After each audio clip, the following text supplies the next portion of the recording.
Assalamualaikum warahmatullahi wabarakatuh. Sahabat Inspirasi Qurani di mana saja Anda berada, kembali jumpa dengan channel YouTube saya Didi Junedi dalam segmen acara Inspirasi Qurani, meresapi makna ayat-ayat penggugah nurani.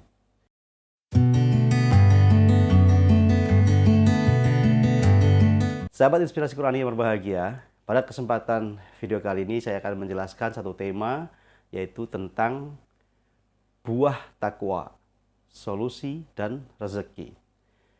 Namun sebelum kita lanjutkan tayangan video kali ini, seperti biasa saya mengingatkan kepada sahabat Inspirasi Qurani yang baru bergabung dengan channel YouTube ini, silahkan tekan tombol subscribe-nya, bunyikan loncengnya, like, comment, and share, agar channel YouTube ini semakin berkembang, semakin baik, dan selalu menghadirkan konten-konten terbaik seputar dunia inspirasi Qurani.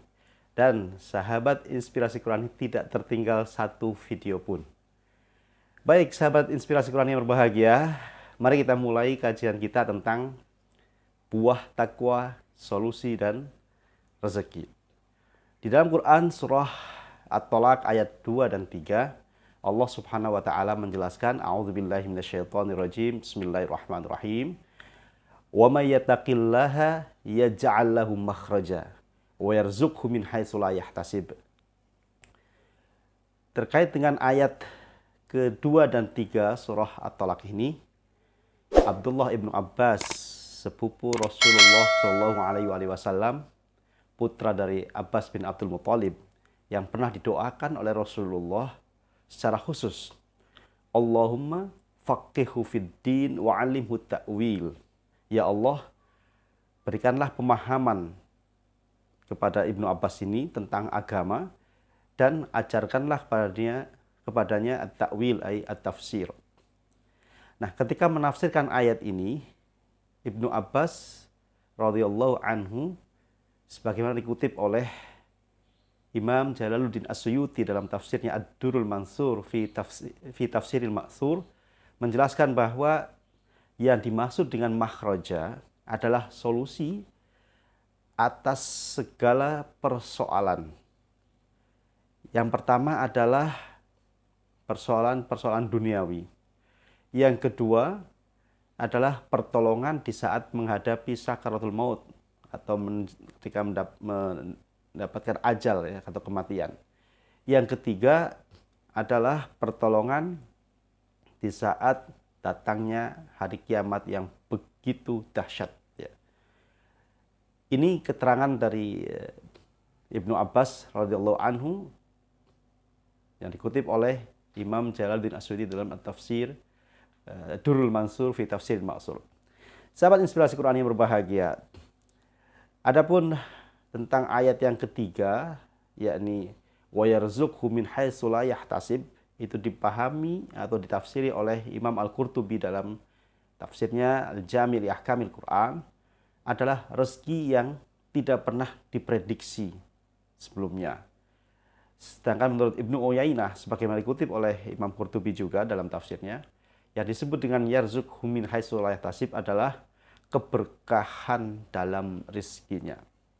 Sahabat Inspirasi Qur'an yang berbahagia, dari keterangan beberapa ulama tafsir dijelaskan bahwa ada dua hal yang akan didapati atau diperoleh orang yang bertakwa. Yang pertama adalah makhraja, solusi atas segala persoalan yang melingkupinya, apapun persoalan hidupnya, persoalan keluargakah, ekonomikah, persoalan pribadi, atau yang lainnya.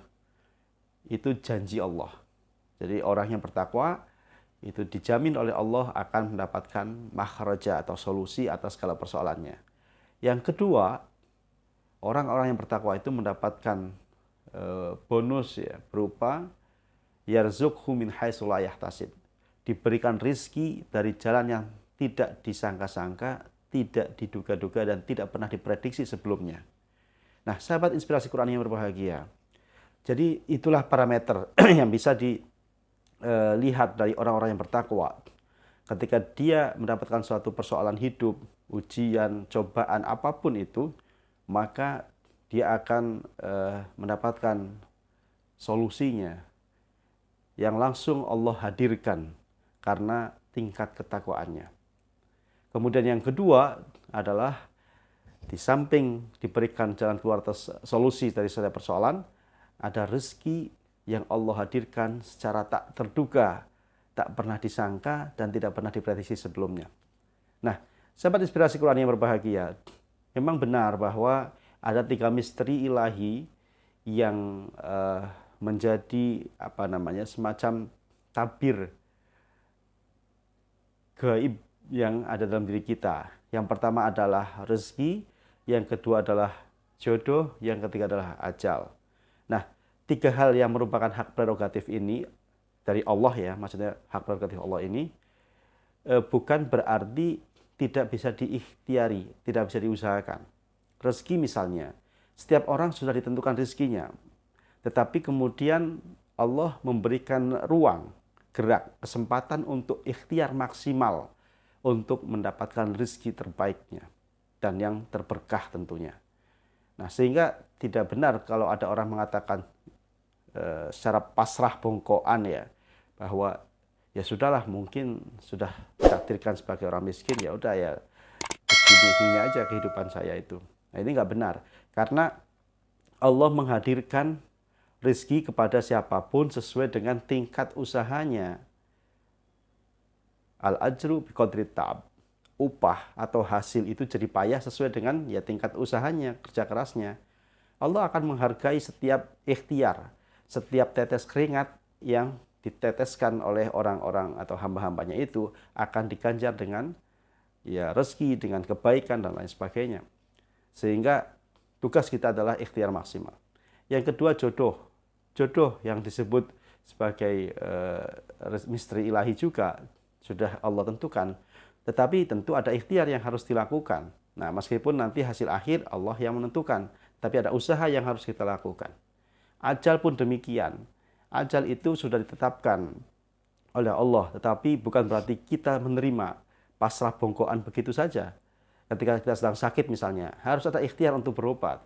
Kalau kita biarkan, bisa jadi lebih fatal, dan itu tidak dibenarkan. Nah, sahabat inspirasi Quran yang berbahagia, sehingga ciri-ciri orang yang bertakwa adalah ya orang yang terus-menerus berikhtiar, berusaha maksimal, kemudian kita serahkan tawakal ala Allah.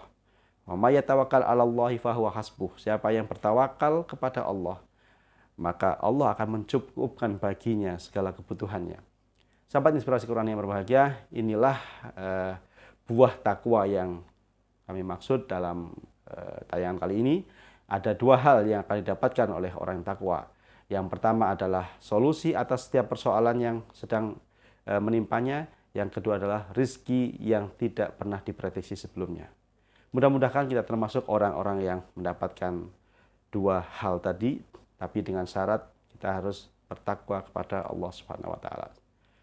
Demikian apa yang dapat kami sampaikan. Mudah-mudahan ada manfaatnya. Wallahu a'lam bishawab. Billahi taufiq wal hidayah. Assalamualaikum warahmatullahi wabarakatuh.